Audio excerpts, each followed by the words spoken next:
Alam niyo ba na magkaiba yung biweekly payments at accelerated biweekly payments sa mortgage? Itong info na to, natutunan ko sa tita ko and I just wanna share. Sa mga nakakaalam nito and you're on accelerated biweekly, good for you. Sa mga hindi pa nakakaalam, this might be a good info that you wanna learn before signing for a mortgage. So marami akong kakilala na akala nila pag biweekly payments ay accelerated na siya. While in fact, meron talagang nakalagay doon sa mortgage agreement nyo kung biweekly payment or accelerated biweekly. So ano nga ba ang benefit ng accelerated versus biweekly payments? So sa computation sa taas, as you can see, ang pinaka-common na parang payments pag may mortgage ay monthly. Pag ginawa mo siyang bi-weekly payment, i-add lang nila lahat yung 12 months, tas i-divide nila sa 26 payments in a year. So, same lang. Mag-monthly ka or mag-bi-weekly ka, same ang nababayaran mo sa mortgage. Versus yung accelerated bi-weekly payment, meron kang extra payment, 1 month extra payment in your mortgage every year.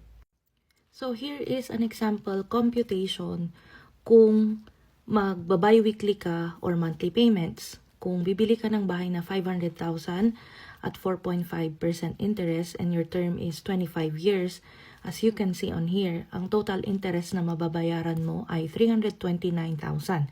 That's on top of the purchasing price of 500,000.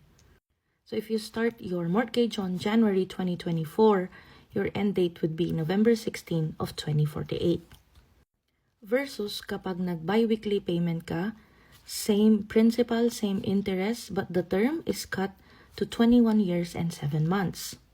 So just by doing accelerated bi-weekly, you are saving yourself 3 years and 5 months on the mortgage. As you can see here, you also have a savings of 50,000 sa interest dahil mas mabilis mo na bayaran yung mortgage.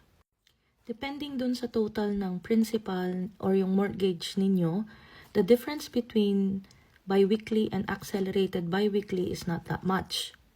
For this example, kapag bi-weekly lang, you're paying for $61.54. Kapag accelerated, you are just adding $38 bi-weekly. So it's not that much in terms of dollar amount. But the value comes in the interest you save and the term.